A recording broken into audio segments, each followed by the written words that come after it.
जवान साहब, आपको बहुत बहुत मुबारक। Thank you so much. किस तरह आपने ट्रेनिंग करवाई, क्या क्या मुश्किलात थी? सबसे पहले तो obviously thank you so much 94 channel sports का कि आप लोगों ने हम लोग आज यहाँ पर बुलाया। कि ये जो स्पोर्ट्स है ये हम अपने शौक से करते हैं, जब पैशन होता है ये हमारा ना, तो वो ज़्यादा मज़ा आता है, फिर इसमें इंजॉय करते हैं इसको। जो आपके पास स्टूडेंट आते हैं उनकी क्या क्या मुश्किलात होती हैं? हमारे पास जो स्टूडेंट्स वगैरह आते हैं, सबसे पहले तो हम उनको बोलते हैं कि ज़्यादा एक्सपेक्टेशन ना रखें। तो मैं एक्सपेक्टेशन रखूँगा कि यार मुझे फला बंदा जो स्पॉन्सर करेगा तो कुछ होगा। कुछ लड़के मायूस हो जाते हैं, छोड़ के चले जाते हैं। सपोर्ट ना होने की वजह से उनके घर वालों की तरफ से प्रेशर मिलता है कि बेटा घर में भी तो कुछ कमाना है आपको। बिस्मिल्लाहिर्रहमानिर्रहीम। अस्सलाम वालेकुम नाज़रीन, मैं हूं आपका मेज़बान हाफिज़ वारिस और आप देख रहे हैं 94 स्पोर्ट्स। मेरे साथ हैं मोहम्मद रिजवान साहब, जिनका तल्लुक़ कराची से है और ये MMA ट्रेनिंग करवाते हैं। ये बहुत अच्छे कोच हैं। इन्हीं के ही क्लब की लड़की ईमान एशियन चैम्पियनशिप हो रही थी, 16 कंट्री में से उन्होंने मेडल जीता है और ये उनके कोच हैं। जी जवान साहब, आपको बहुत बहुत मुबारक। Thank you so much. और माशाल्लाह आपने बड़ी अच्छी कारकर्दगी जो है वो पेश की और उसकी वजह से ईमान ने मेडल जीता। जी आप इस पे कुछ हमें बताएं कि किस तरह आपने ट्रेनिंग करवाई, क्या क्या मुश्किलात थी? देखिए सबसे पहले तो obviously thank you so much 94 channel sports का कि आप लोगों ने हम लोग आज यहाँ पर बुलाया। देखिए एक एथलीट को ज़ाहिर सी बनने के लिए जो है ना, मुश्किलात तो काफ़ी चीज़ों का सामना करना पड़ता है, क्योंकि हम लोग सारे जो हैं वो वॉरियर्स होते हैं और हमें फ़ाइट के लिए जो है ना मतलब आप इसको यूँ कह सकते हैं कि मुश्किलात को हम आसान कर देते हैं। ऐसा नहीं कि वो मुश्किल चीज़ जो होती है उसको अपने सर पे सवार कर दें, तो ज़ाहिर सी बात है पर ट्रेनिंग नहीं होती है। एक तो चीज़ ये होती है कि ये जो स्पोर्ट्स है ये हम अपने शौक से करते हैं, जब पैशन होता है ये हमारा ना, तो वो ज़्यादा मज़ा आता है, फिर इसमें इंजॉय करते हैं हम इसको। तो मैं समझता हूँ कि जो चीज़ें मुश्किलात है, सबसे मेन चीज़ जो है वो है हमारे पास स्पॉन्सरशिप। हमारे पास क्लब है, हमारे पास इक्विपमेंट भी लिमिट तक हमारे पास इक्विपमेंट है। सबसे इशू यहाँ पर आ जाता है कि हमारे पास जो है हम खुद क्लासेस करवाते हैं और उससे जो हम अर्न करते हैं वही हम अपने ऊपर लगाते हैं। तो अगर इससे पहले अगर हमें कुछ जैसे स्पॉन्सर्स वगैरह, हमें जो प्राइवेट कंपनी से कभी कभार स्पॉन्सर्स मिल जाते हैं, लेकिन एक मतलब वो यूँ होता है कि जैसे कि इतनी अमाउंट नहीं होती, उसमें हमें फिर अपने आप को पुट ऑन करना पड़ता है। तो अगर हम पूरा दिन क्लासेस, ये जो एथलीट होते हैं अगर वो पूरा दिन क्लास करवाएंगे और उसके बाद फिर अपनी ट्रेनिंग करेंगे, तो उनकी जो मसल्स होते हैं, जो उनका रिकवरी होता है वो पूरी नहीं होती, जिसकी वजह से उनकी ट्रेनिंग काफ़ी मुतासिर होती है। जबकि वर्ल्ड में ऐसा नहीं है।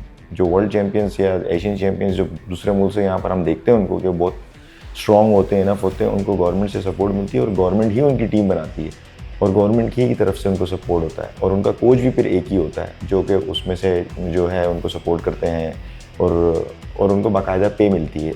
नहीं, ये तो बात ठीक है, मगर पाकिस्तान में तो इस तरह नहीं है। पाकिस्तान वो में नहीं, पाकिस्तान में से नहीं। आपने जो है वो खुद ही जो कुछ करना है। अगर दुनिया में आपने नाम पैदा, जब दुनिया आपको मानना शुरू कर देती है तो फिर पाकिस्तान वाले भी कहते चलें यार, अब इसकी जो है ना वो एडवर्टीजमेंट तो हो गई है, हम क्रेडिट ले रहे। अदरवाइज यहाँ पे कुछ भी नहीं। ऑब्वियसली इसमें तो हमें परेशानी भी होती है।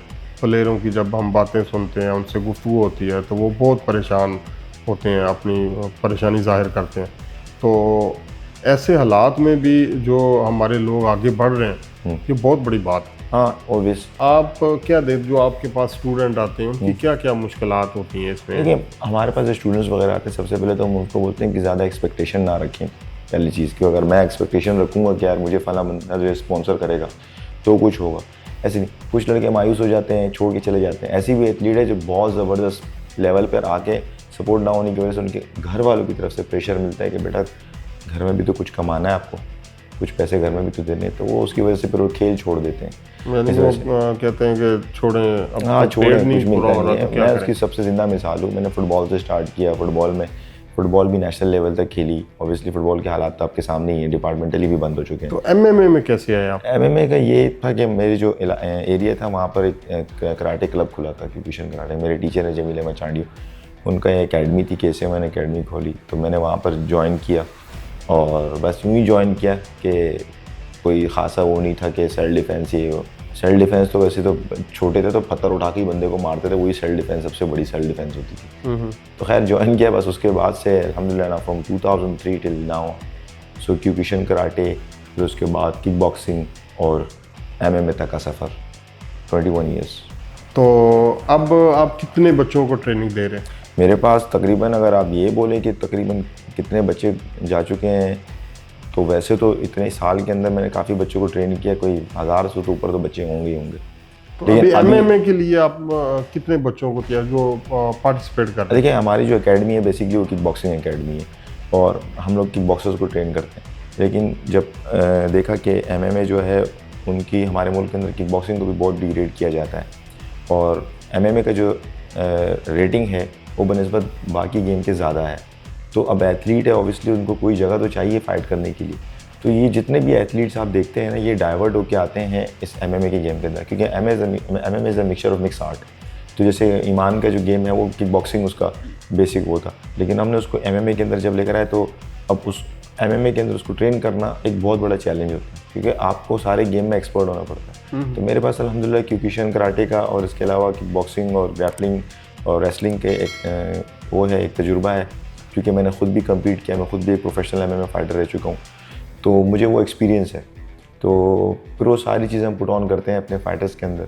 तो हमारे पास क्लासेस शेड्यूल बने हुए हैं कि लाइक डेज़ बने हुए होते हैं, किस दिन कौन सी ट्रेनिंग है, किस दिन कौन सी स्ट्राइकिंग है, किस दिन ग्रैपलिंग रेसलिंग है, तो अकॉर्डिंगली प्लान करते हैं। और जो लड़के कंपटीशन के लिए होते हैं उनका स्लॉट अलग होता है, जो लड़के फिटनेस के लिए होते हैं उनका स्लॉट अलग होता है। यूँ हम आजकल मैं देख रहा हूँ कि मुख्तलिफ गेम्स के लड़के जो हैं वो MMA के अंदर आ रहे हैं और उसमें बॉक्सिंग, जूडो, क्योंकि बाकी गेमों में वो चीज़ नज़र नहीं आती और उसका फ्यूचर नज़र नहीं आता यहाँ पे पाकिस्तान में।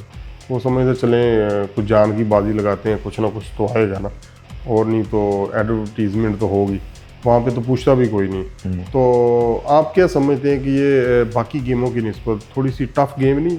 गेम तो बहुत टफ है, ऐसा नहीं है कि अगर आप मिसाल के तौर पे या वुशू करते हैं या किक बॉक्सिंग करते हैं या बॉक्सिंग करते हैं और आपने देख लिया कि यार MMA के अंदर ना फला बंदे को 5 लाख रुपए मिल गए, तो चलो जैसे अभी अरशद नदीम ने जेवलिन थ्रो किया तब सब लगे हुए कि यार जेवलिन थ्रो करते हैं 15, 20, 50 करोड़ में रुपये मिल जाएंगे। ऐसा नहीं है कि अगर एक सामने दूध की दुकान है बहुत चल रही है तो मैंने बोल दिया चलो भाई मैं भी दूध की दुकान खोल देता हूँ, ऐसा नहीं है। इसके लिए बड़ी मेहनत है। मैंने कहा ना, हमने 3 साल इस गोल्ड के लिए मेहनत की है, ये इतना आसान नहीं है। ये समझे हमारे लिए एक बहुत बड़ा मेडल है, ओलंपिक जितना हमारे लिए एक मेडल है। शायद इसकी वर्थ किसी को नहीं पता हो, लेकिन इसकी वर्थ हमें पता है कि हमने इस चीज़ के लिए कितनी वो मेहनत की है। नहीं, बहुत बड़ी बात है। पहली बात तो ये कि कोई भी कंट्री आता है तो आपने बेस्ट प्लेयर जो है वो दूसरे कंट्री में भेजता है। बिल्कुल। और इसमें आप 16, 17 या 20 कंट्री में से एक मेडल उठाते हैं, तो ये बहुत बड़ी बात है, बहुत बड़ी अचीवमेंट है। आप क्या मैसेज देना चाहेंगे नौजवानों को कि जो इस साइड पे आना चाह रहे हैं उनको क्या करना चाहिए?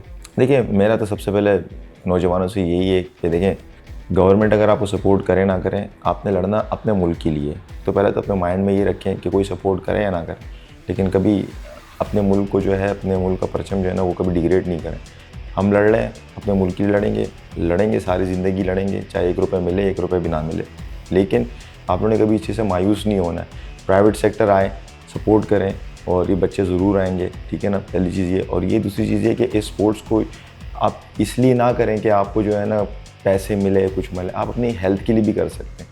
अब वो स्पोर्ट्स कोई भी हो, चाहे वो कॉम्बैट स्पोर्ट हो, चाहे वो फुटबॉल हो, चाहे वो क्रिकेट हो, चाहे वो बैडमिंटन हो, चाहे वो बास्केटबॉल हो, any sport you want to do for your fitness.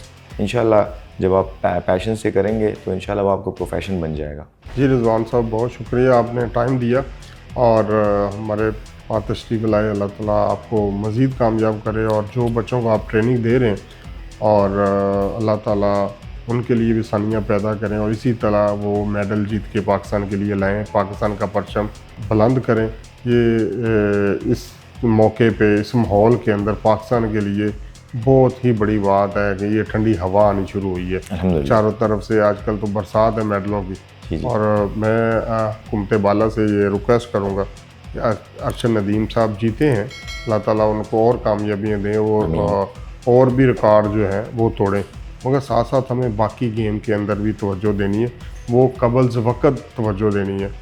और क्रिकेट के साथ साथ बाकी दीगर गेम को भी हम थोड़ा सा फंड लगाएं, उनको कुछ ना कुछ दें ताकि वो बच्चे तैयारी करके मुल्क को, कौम का नाम रोशन करें। जी बहुत शुक्रिया। पाकिस्तान जिंदाबाद।